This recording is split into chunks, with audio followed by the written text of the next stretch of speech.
আল্লাহ বলেন, وَقَضَى رَبُّكَ أَلَّا تَعْبُدُوا إِلَّا إِيَّاهُ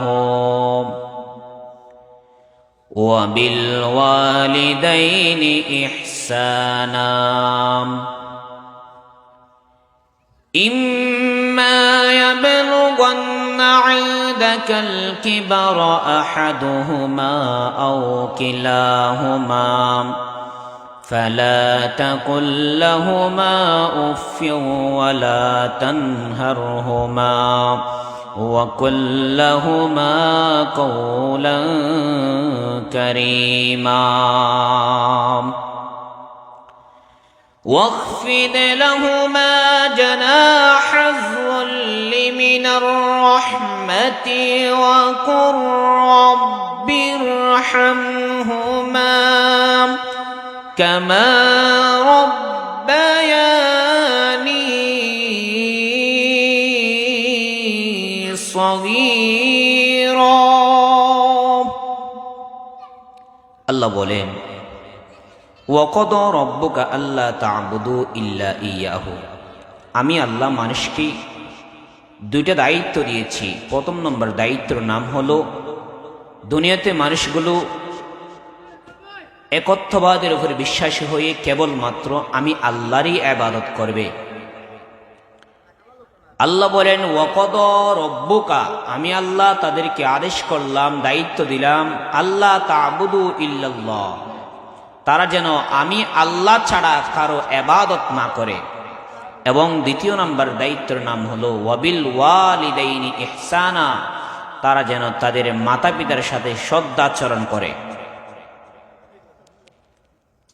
মাতা পিতা জীবনের সবচেয়ে বড় সম্পদ। দুনিয়ার সবচেয়ে বড় সম্পদ হলো মাতা পিতা। সব কিছু আপনাকে বলে গেলেও, সবাই আপনাকে ছেড়ে গেলেও মাতা পিতা কখনো আপনাকে বলবে না। আল্লাহ সেটাই, কার আপনি খেদমত করবেন?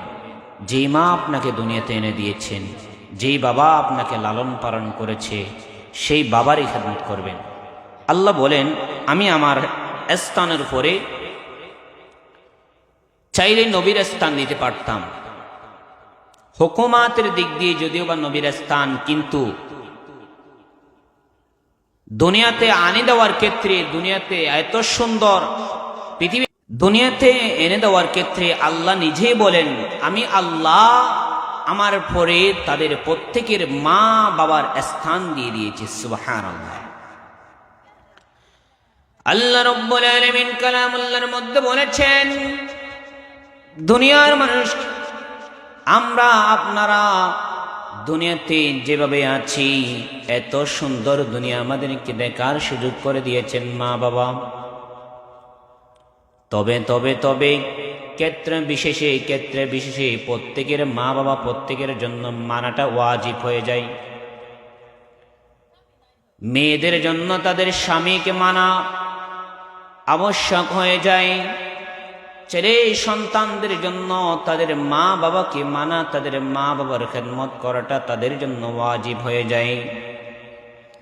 মেয়েদের তাদের দুনিয়াতে স্বামীর চেয়ে কোনো কেউ দুনিয়াতে আপন হতে পারে না।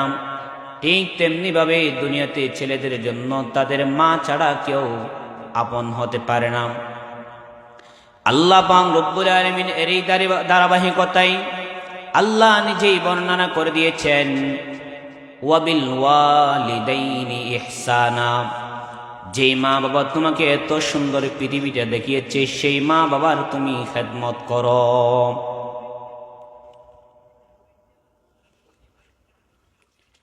আল্লাহর নবী সাল্লাল্লাহু আলাইহি ওয়াসাল্লাম হাদিসের মধ্যে বর্ণনা করেন, আল জান্নাতু তাহতা আকদামিল উম্মাহাত। আমার আল্লাহ পাক রব্বুল আলামিন মা বাবার এত মর্যাদা দিয়েছেন। আল্লাহ পাক রব্বুল আলামিন নবীর মারফতে জানিয়ে দিলেন, ও দুনিয়ার মুসলমান, হরিণের মতো কানগুলো খাড়া করে শুনতে হবে।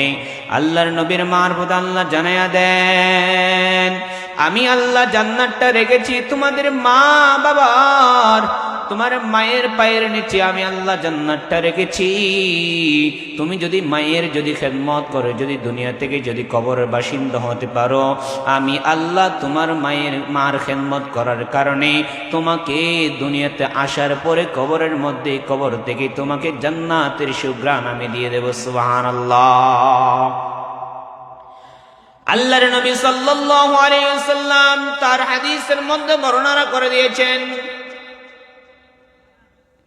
আল্লাহর নবী বলেন প্রত্যেকটা সন্তানের জন্য তার মায়ের পায়ের নিচে হল জান্নাত, তার মায়ের পায়ের নিচে হলে বেহেশত। বান্দা যদি দুনিয়া থেকে যদি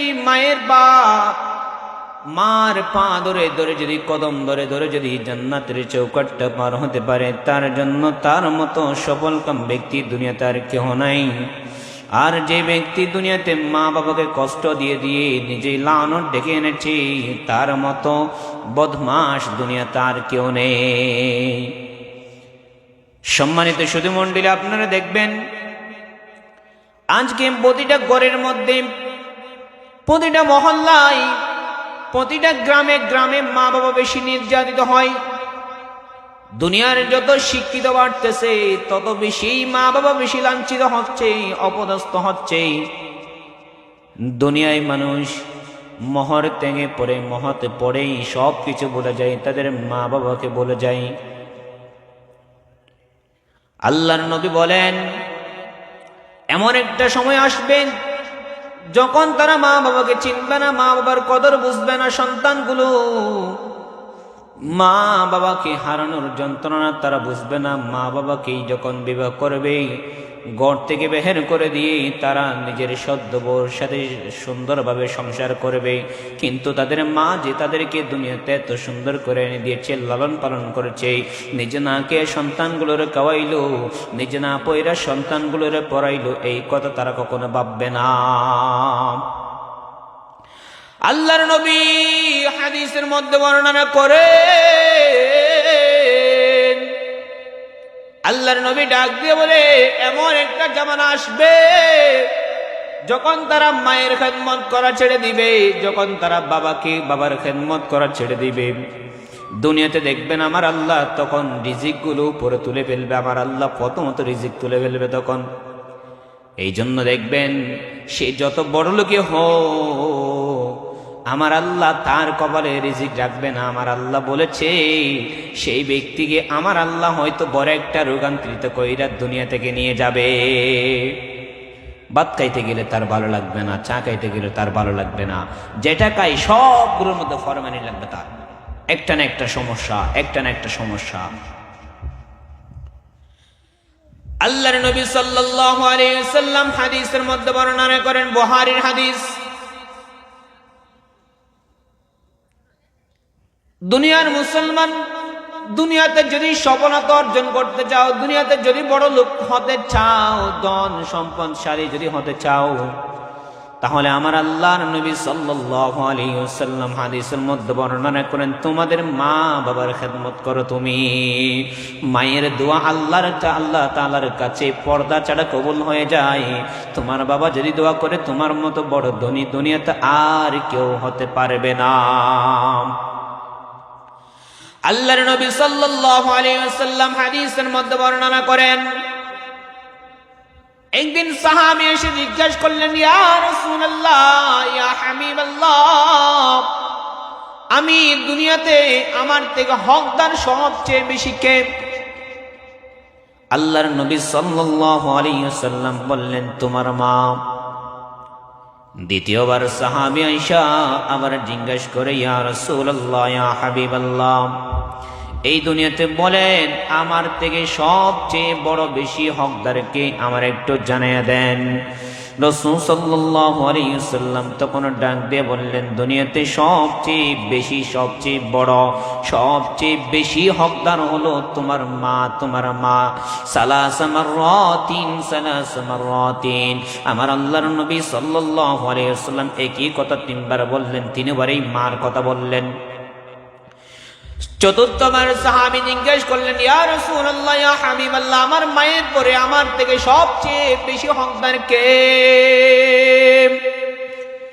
এই কথা বলার পরে সাহাবীর প্রশ্নের উত্তরে আমার নবী ডাক দিয়ে বলেন, চতুর্থ নম্বরে তোমার থেকে তোমার সবচেয়ে বেশি হকদার হলো তোমার বাবা। মানে হলো দুনিয়াতে মায়ের মর্যাদা বেশি, মায়ের মর্যাদা বেশি। মায়ের মর্যাদা কেন বেশি? মায়ের মর্যাদা কেন বেশি সেটাও আল্লাহর নবী হাদিসের মধ্যে বর্ণনা করেছেন। দুনিয়াতে তোমার মা, তোমার বাবা, দুনিয়াতে তোমার মায়ের কষ্ট হলো তোমার জন্য সবচেয়ে বেশি।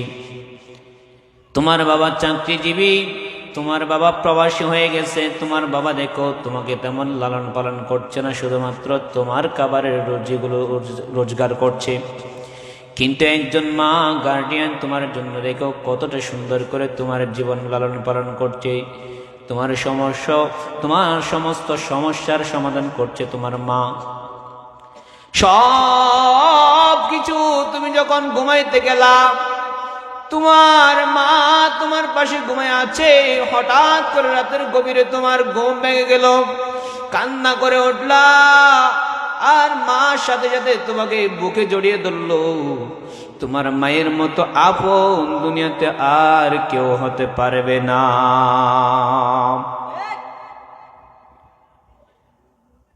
হঠাৎ করে সন্তান রাতের মধ্যে ডাক দিয়ে উঠলাম, ওঠো, আমি প্রস্রাব করতে যাব, আম্মু আমি প্রস্রাব করতে যাব।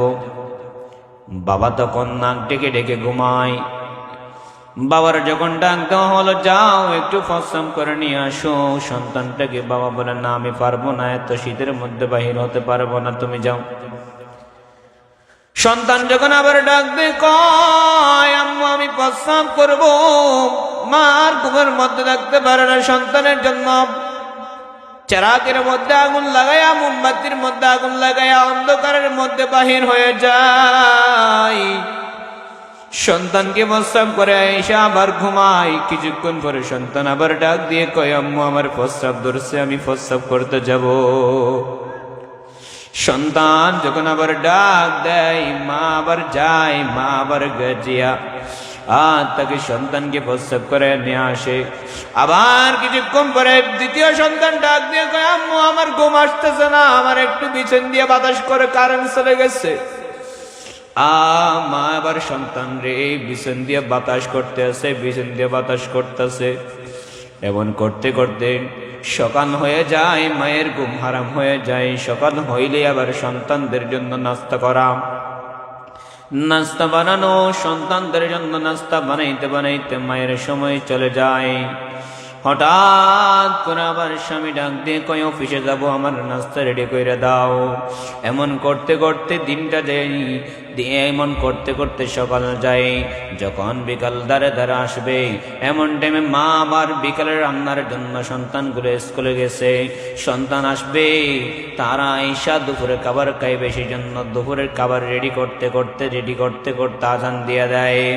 আজান দিদি মা একটু গোসল করবে, এমনটাও সময় পাই না। মায়ের জন্য সন্তানদের জন্য মা রান্না করে সুন্দর করে বসবে, এমন টাইম আবার সন্তানগুলো আসে। সন্তানগুলো স্কুল থেকে আসার পরে সন্তানদেরকে গোসল করায়া এবার সুন্দর করে তাদেরকে খাবার জন্য বসায়া দেয়। মা নিজের খাবার রেডি নাই, সন্তানদের কত কেয়ারিং করে, সন্তানদের কত মেহনত করে, সন্তানদের কত ভালোবাসে, সন্তানদের জন্য কত কিছুই না করে। মা, একমাত্র মা। এই জন্য আল্লাহর নবী সাল্লাল্লাহু আলাইহি ওয়াসাল্লাম হাদিসের মধ্যে বলেন, তোমরা যদি দুনিয়াতে যদি জান্নাত যদি দেখতে চাও, তোমরা যদি দুনিয়াতে যদি হজ উমরার যদি সওয়াব পেতে চাও, কবুল হওয়া উমরার যদি সওয়াব যদি পেতে চাও, তাহলে তোমাদের যাদের মা আছে, মায়ের চেহারার দিকে একবার তাকাও। আল্লাহর নবী সাল্লাল্লাহু আলাইহি ওয়াসাল্লাম হাদিসের মধ্যে বলেন, দুইটা কবুল হয়েছে, উমরার সওয়াব আমার আল্লাহ তোমার আমলনামার মধ্যে দান করে দেবে। সুবহানাল্লাহ। খিদমতে মা দর পে দর কুন ইখতিয়ার, খিদমতে মা এখতিয়ার, তাকে বাসি দর্দ আলম বখতিয়ার। খদমতে মা দর পে দর কুন সুবহ শাম, তাকে বাসি দর্দ আলম নে কে নাম, তাকে বাসি দর্দ আলম নে কে নাম। ডক্টর ইকবাল রহমতুল্লাহ আলাইহি ডাক দিয়ে বলে, দুনিয়াতে যদি স্বাধীনতা বাদশাহিতে যদি পেতে চাও, তাহলে তোমার মায়ের দোয়া নাও, মায়ের দোয়া নাও, মায়ের দোয়া লো হে মুমিন, মায়ের দোয়া লো, মায়ের দোয়া লো হে মুমিন, মায়ের দোয়া লো। বিপদ থেকে যদি মুক্তি পেতে চাও, বিপদ থেকে যদি বাঁচতে চাও, বিপদ তোমার কাছে আসবে এমনটা যদি মনে হয়, তাহলে তোমার মায়ের খেদমত করো, মার দিকে একবার তাকাও, মার বলো, আম্মু জান আমার জন্য একটু আল্লাহর কাছে ফরিয়াদ করো, আমার জন্য একটু আল্লাহর কাছে দোয়া কইরো। এই কথা বলো, তোমার মা দোয়া করতে দেরি, আল্লাহর কাছে পর্দা ছাড়া কবুল হতে দেরি হবে না। আল্লাহর নবী সাল্লাল্লাহু আলাইহি ওয়াসাল্লাম হাদিসের মধ্যে বর্ণনা করেন, পৃথিবীর বুকে তিনজন ব্যক্তির দোয়া আল্লাহর কাছে পর্দা ছাড়া কবুল হয়ে যায়। একজন হলো, অন্যতম হলো নিজের মা, 2 নম্বর হলো মুসাফির, 3 নম্বর হলো মজলুম। এই জন্য ভাইয়ারা আমার, মা যার ঘরে আছে, বাবা যার ঘরে আছে, মায়ের খেদমত করো, বাবার খেদমত করো। মা বাবা যদি দোয়া করে একবার, আল্লাহর তাআলার কাছে পর্দা ছাড়া কবুল হয়ে যাবে। মা বাবার অন্তরে যদি একবার যদি আঘাত দিয়ে ফেলো, আল্লাহর নবী সাল্লাল্লাহু আলাইহি ওয়াসাল্লাম, আল্লাহর নবী ডাক দিয়ে বলেন, তোমাদের মা যদি একবার যদি উফ শব্দটাও বলে, তোমার পৃথিবীটা ধ্বংস হয়ে যাবে, তোমাকে কেউ শান্তি খুঁজে এনে দিতে পারবে না। সন্তানদের জন্য তাদের মা এত দামি, সন্তানদের জন্য মা এত দামি। আল্লাহর নবী আর হাদিসের মধ্যে বলেন, দুনিয়াতে যদি সশস্ত্র যদি কাবা দেখতে চাও, তোমার মায়ের দিকে তাকাও। কাবা দেখতে আল্লাহ এত সওয়াব দিবে না, তোমার মায়ের দিকে তাকাইলে আমার আল্লাহ যত সওয়াব দিবে।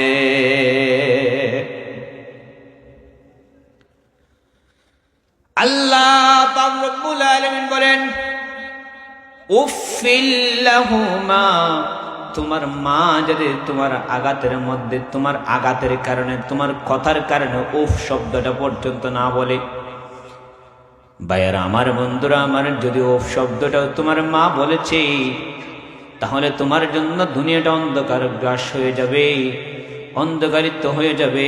তোমার মা বাবার কারণে যদি তুমি যদি দুনিয়াতে যদি অন্ধকার দেখো, তাহলে তোমার কবরটা কেমন হবে একবার চিৎকার দিয়ে দেখো না, চিন্তা করে দেখো না।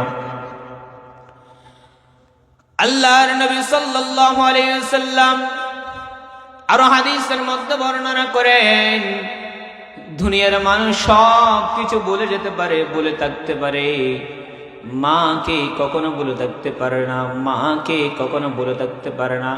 আপনি যতই দোষ করবেন, আপনার মায়ের দিকে যদি একবার তাকায়, যদি মুচকে হাসি দেন, আপনার মা সব কিছু মাফ করে দেবে।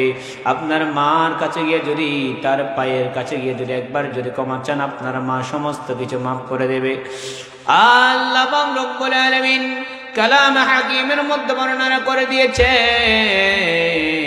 মায়ের জন্য এমন ভাবে দোয়া করবা, কামা রব্বায়ানি সগীরা, তুমি যখন ছোট্টকালে যখন নিষ্পাপ সন্তান ছিল, তুমি আল্লাহর কাছে তোমার মা মৃত্যুবরণ করার পরে তোমার মার জন্য দোয়া করবা, ওয়াকুর রব্বিরহামহুমা কামা রব্বায়ানি সগীরা, ওয়াকুর রব্বিরহামহুমা কামা রব্বায়ানি সগীরা। সন্তান যখন মায়ের জন্য যখন এভাবে দোয়া করে, আমার আল্লাহ ডাক দিয়ে ফেরেশতারে কয় রে, ও আমার ফেরেশতারা, আমার ফেরেশতারা জান রে, কে ডাক দিতেছে দেখ না, কার মায়ের জন্য এই ডাক একটু দেখ না রে। কেমন ভাগ্যবান যে কার সন্তান দুনিয়াতে রেখে আসছে, কেমন ভাগ্যবান কে সন্তান রেখে আসছে। ফেরেশতারা আসে দুনিয়াতে দেখে এমন একটা সন্তান যে মাদ্রাসায় পড়েছে, মায়ের কথা স্মরণ হয়েছে, মায়ের জন্য দোয়া করতেছে, রব্বির হামহুমা কামা রব্বায়ানি সগীরা, রব্বির হামহুমা কামা রব্বায়ানি সগীরা। আল্লাহ পাক রব্বুল আলামিন যখন এই কথা যখন সন্তান যখন বলেন, আল্লাহ নবীর মারফতে জানিয়ে দে, ও আমার ফেরেশতারা, তার মানে কত দুনিয়াতে কত গুনাহ করেছে, ইচ্ছাই করেছে, অনিচ্ছাই করেছে, জাহিরে বাতিনে, প্রকাশ্য প্রকাশ্য, আমি আল্লাহ সন্তানের তওবার কারণে এলান করে দিলাম, তার মায়ের জীবনে যত গুনাহ ছিল আমি রব সমস্ত গুনাহ মাফ করে দিয়েছি।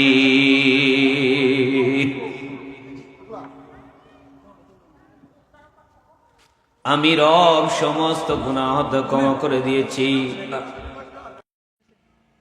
আল্লাহর নবী সাল্লাল্লাহু আলাইহি ওয়াসাল্লাম হাদিসের মধ্যে বারবার ইঙ্গিত দিয়ে বলেছেন, তোমরা মায়ের খেদমত করো, মায়ের খেদমত করো। হুজুর যখন এই এত সুন্দর করে যখন গোছালো ভাবে আলোচনাটা করলেন, তো মাহফিলের মধ্যে শ্রোতা এই আলোচনা শুনতেন, হাই রে, বাবার খেদমত করলে এত ভালো, মা বাবার খেদমত করলে এত সওয়াব, মা বাবার খেদমত করতে পারলে এত ভালো। সে আর দেরি করে নেই, কখন মা বাবার খেদমত করবে, কখন বাবার খেদমত করবে, সে এটা শুনে নেই।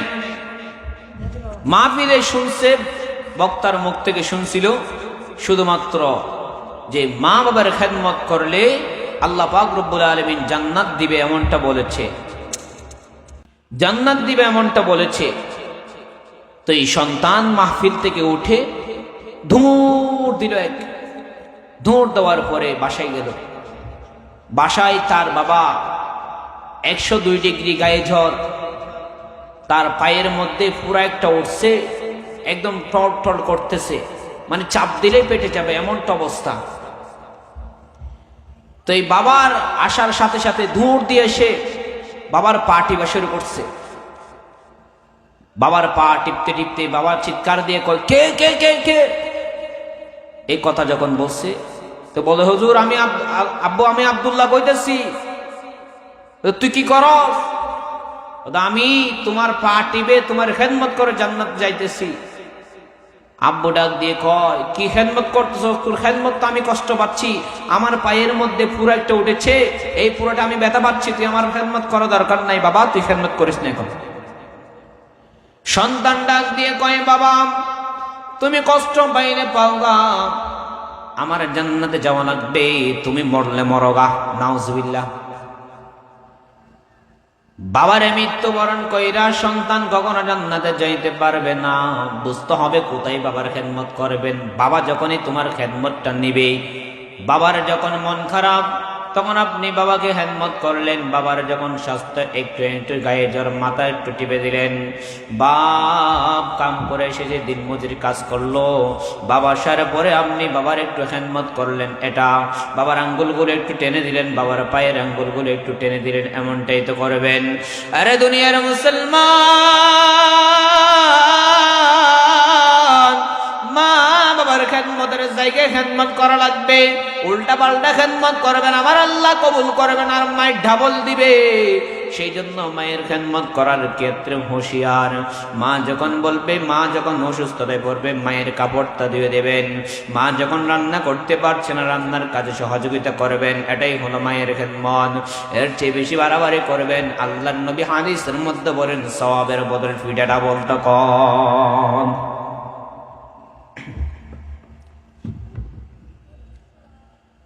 একজন সন্তান বড় হইতে হইতে কদ্দুর বড় হবে, বড় হইতে হইতে 40 বছর পর্যন্ত গেছে, প্রাপ্তবয়স্ক হয়েছে। এরপরে সন্তানকে মা সুন্দর দেখে রমণী দেখে একটা মেয়েকে বিয়ে করালো। সন্তান তার ঘর তার বধূর সাথে সবকিছু ঠিকঠাক সুন্দরভাবে চলছিল। একদিন হঠাৎ করে তার বউয়ের সাথে, সন্তানের বউয়ের সাথে মায়ের কথা কাটাকাটি হয়। মায়ের যখন কথা কাটাকাটি হয়েছে, স্ত্রী রাত্রে যখন সন্তান যখন এসেছে, তার স্বামী যখন এসেছে, স্বামীকে সব কথাগুলো বর্ণনা করেছে। বর্ণনা করে শেষ পর্যায়ে বলে, তুমি তোমার মার সাথে থাকবা, তোমার বাবার সাথে থাকবা, তোমার মায়ের সাথে থাকবা নাকি আমার সাথে থাকবা? যদি আমার সাথে থাকো তাহলে তোমার মাকে আমাদের ঘর থেকে বাহির করে দাও, আমি তোমার সাথে থাকবো। যদি আর মাকে যদি বাহির করতে না পারো তাহলে আগামীকাল থেকে আমি তোমার সংসার করব না, আমি তোমার সংসার ত্যাগ করলাম। এই ঘটনা যখন বললেন, সন্তান আর দেরি করে নাই, সন্তান আর দেরি করে নাই। সন্তান দিন মজুরি কাজ করত, দিন মজুরি কাজ করতে যেখান থেকে বাঁশ, যেখান থেকে গাছ কেটে আনতো, এই গাছের শিবাগুলো নিয়ে মাকে আইসা পিটানি শুরু করছে, মাকে আইসা পিটানি শুরু করছেন। ডাক দিয়ে কয়, ও আমার সন্তান, কেন মারতেছস, কেন মারতেছস? আমার একবার বল, যদি কোনো অপরাধ করে থাকি আমি মা তোর কাছে মাপ চাই। তুই যখন বড় হয়েছিস, তোর দিকে তাকাইয়া তোর বাবা যখন মৃত্যুবরণ করেছে, আমি দ্বিতীয় বিবাহ করে নাই, তুই সন্তানের দিকে তাকাইয়া,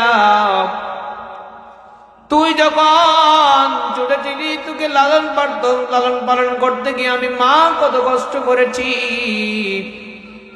তুই সন্তানের দিকে তাকে আমি দুনিয়াতে কত কষ্টই না উজাড় করে দিয়েছি। সন্তান রে কি হয়েছে বল, কি হয়েছে বল, কি কারণে আমাকে পিটাইছিস বল? সন্তান ডাক দিয়ে কয়, তুমি আমার বউয়ের সাথে কথাবার্তা, কথা কাটাকাটি কেন করলা? এই কথা বলার পরে,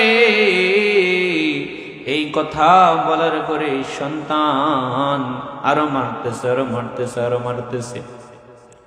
একবার যায় মা আবার কয়, সন্তান রে একটু আমার থেকে কথাগুলো জিজ্ঞেস করো না রে, তোর বউয়ের দোষ নাকি আমার দোষ, আমার থেকে একটু জিজ্ঞেস করবে। এই কথাটা বলতে দেরি সন্তানটা আরো পিটাইতে শুরু করছে, আরো পিটাইতে শুরু করছে, আরো পিটাইতে শুরু করছে সন্তান মাকে। একবারে যাইয়ে মা ডাক দিয়ে কয়, আরে সন্তান আর পিড়াইস না রে, আগামীকাল থেকে তোর ঘরের মধ্যে আর থাকবো না, তোর ঘর ত্যাগ করে চলে যাব, আমি আমার মতো ঘরের মধ্যে থাকবো। আগামীকাল থেকে তোরা তোদের মতো থাক, আমি আর তোদের সাথে খানাপিনা করবো না, খানাপিনা খাবো না। একবার যাইয়ে মা ঘর থেকে বাহির হয়ে গেল। এইভাবে মা চাইলে কিন্তু সন্তানের জন্য বদ্ধ করতে পারতো, সন্তানের জন্য বদ্ধ করতে পারতো, কিন্তু মা সন্তানের জন্য বদ্ধ করে নাই। আমার আল্লাহ তাআলা ডাক দিয়ে বলেছিল, সন্তানের জন্য যদি দোয়া করে, কোনো মানুষের জন্য দোয়া করে, মা যদি একবার দোয়া করে সন্তানের জন্য, আমার আল্লাহর কাছে পর্দা ছাড়া কবুল হয়ে যায়। এই 3 প্রকারের মানুষের মধ্যে যাদের দোয়া আল্লাহর কাছে পর্দা ছাড়া কবুল হয়ে যায়, এর মধ্যে অন্যতম হলো মা। মা চাইলে সন্তানের জন্য আল্লাহর কাছে বদদোয়া করতে পারত, কিন্তু আল্লাহর কাছে সন্তানের জন্য মা বদদোয়া করে নাই। আল্লাহর কাছে ডাক দিয়ে কয়, আমার আল্লাহ, তুমি আমার সন্তানরে একটা সন্তান দান করো, যে সন্তান আজকে আমি মায়ের কদর বুঝতেছি না, আজকে আমি মাকে ভুলে গেছি, তারে তুমি একটা সন্তান দান করো। সন্তান দান করার পরে তুমি আল্লাহ তারে বুঝতে দান কইরো। এই দোয়া আল্লাহর কাছে করলেন। এক পর্যায়ে যাইতে যাইতে 9 মাস হলো। 9 মাস 3 দিনের মাথায় একটা সন্তানের বাবা হলো। সন্তান যখন প্রসব করলো, সন্তান তার স্ত্রীর প্রসব করলো, সুন্দরভাবে লালন পালন করতেছে, সুন্দরভাবে লালন পালন করতেছে যাচ্ছে। সন্তান তো দিন মজুরি কাজ করতো, হঠাৎ করে একদিন দিন মজুরি কাজ করতে গিয়ে আস্তে আস্তে লেট হয়ে গেল। 12টা বাজে গেছে, 12টার পরে এখনো পর্যন্ত ঘরে আসলো। ঘরে আসার পরে দেখে তার স্ত্রী এখনো ঘুমাই না, তার সন্তান এখনো ঘুমাই না, তার স্ত্রী এখনো ঘুমাই না। স্ত্রী ডাক দিয়ে বলতেছে, ও আমার স্ত্রী, প্রাণপ্রিয় স্ত্রী, এতক্ষণ পর্যন্ত কেন ঘুমাও নাই?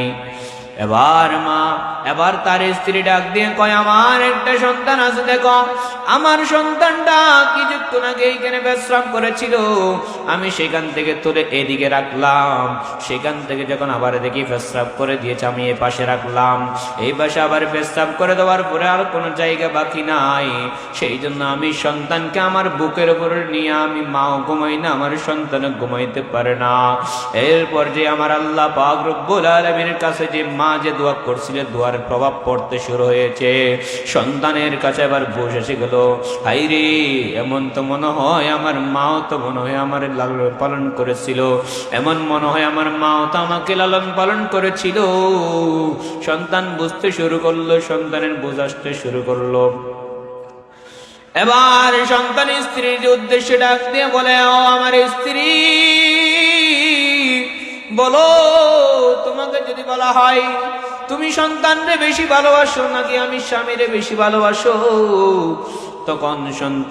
তখন স্ত্রীর ডাক দিয়ে বলে, হায়রে আমার স্বামী, শোনো শোনো, আমি এই সন্তানটা আমি দীর্ঘ 9 মাস পর্যন্ত গর্ভধারণ করেছি, ঠিক মতো খাইতে পারি নাই, ঠিক মতো চলাফেরা করতে পারি নাই, তুমি যদি বলো তোমাকে চাই নাকি এই সন্তানরে চাই, আমি একবারও ভাববো না, আমি বলবো আমার সন্তানকে আমি চাই, কারণ তুমি স্বামী যদি যাও, স্বামী আসবে, আমি সন্তানটাকে আর কখনো ফিরে পাবো না, এই জন্য আমি আমার সন্তানরে চাই।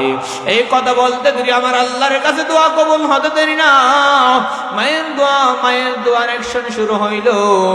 আয় কথা বলতে দেরি সন্তান দৌড় দিল, এক দৌড়ের দেওয়ার পরে মার একটা বাগানের মধ্যে একটা কাছারি ঘর ছিল, মায়ের ঘরের দরজার মধ্যে গিয়া টং টং করে টোকা দিচ্ছিল। এক পর্যায়ে মা তখন রাতের 1টা 2টা 3টা ঘন্টা বাজবে, মা তাহাজ্জুদের নামাজ পড়ছিল। মা ডাক দিয়ে কয়, কে এত রাত্রে কে? সন্তান বিছান থেকে ডাক দিয়ে কয়, আম্মা আমি বলতেছিলাম, আমি আব্দুল্লাহ বলতেছি। এমন টাইমে মা ডাক দিয়ে বলে, রে সন্তান, কয়েক মাস আগে যে পিড়াইছিলে এখনো পর্যন্ত গা থেকে আমার দাগ যাই নাই, আমার আর পিড়াইস না, আমার আর পিড়াইস না, আমি আগামীকাল থেকে হয়তো এই কাছারি ঘর আমি ত্যাগ করে চলে যাব, গ্রামটা ত্যাগ করে দেব, আমি এই এলাকা ত্যাগ করে চলে যাব, আমার আর পিড়াইস না, তোর পায়ে ধরি। এবার সন্তান পিছন থেকে দরজার পাক থেকে ডাক দিয়ে করে, মা দরজা কুলবানি, দরজা কুলবানি বলো নাকি দরজা বেগে ঘরের মধ্যে প্রবেশ করব? এক পর্যায়ে মা দরজা খুলে দিল। দরজা খুলে দেওয়ার সাথে সাথে মা সন্তানের পায়ের মধ্যে পড়ে গেল, সন্তান তুই আমার আর মারিস না, এখনো পর্যন্ত গাটা ভালো করে শুকাই নেই, মারের দাগগুলো এখনো পর্যন্ত আছে। সন্তান এই কথা যখন সন্তানকে এই কথা বলছে, সন্তান বলে, মা আমারই তো স্থান হবে তোমার পায়ে, তুমি কেন আমার পায়ের মধ্যে পড়লা? ওঠো মা, আসো, বুকের মধ্যে আসে। এমন বলে মাকে সন্তান বুকের মধ্যে জড়িয়ে দিল এবং ভুলের জন্য ক্ষমা চাইল। দুনিয়ার মুসলমান মা বাবাকে যতই কষ্ট দেন, মা বাবা তো একদিন অবশ্যই না সবকিছু ক্ষমা করে দেয়। এই জন্য আল্লাহর নবী সাল্লাল্লাহু আলাইহি ওয়াসাল্লাম বলেছে, সন্তানদের জন্য তাদের মায়ের পায়ের নিচে আমার আল্লাহ বেহেশতটা দান করে দিয়েছে। যেই ব্যক্তি মায়ের দোয়া নিয়া দুনিয়া থেকে কবরের বাসিন্দা হতে পারবে, দুনিয়াতে তাদের মধ্যে সফল আমার আল্লাহ বলেছেন আর কেউ নয়। ধন সম্পত্তির মালিক হইতে হয় না তুমি হইতো। আল্লাহর নবী বলেন, তোমার ঘরে যদি মা থাকে তাহলে তোমার মতো ধনী ব্যক্তি আর কেউ না। আজকে তোমার কাছে হয়তো লাখ কোটি টাকা নাই, কিন্তু তোমার কাছে তোমার মা আছে। তোমার মাই হলো তোমার জন্য সবচেয়ে লাখ কোটি টাকা। তোমার মা যদি একবার দোয়া করে, লাখ কোটি টাকা তোমার হইতে দেরি হবে না।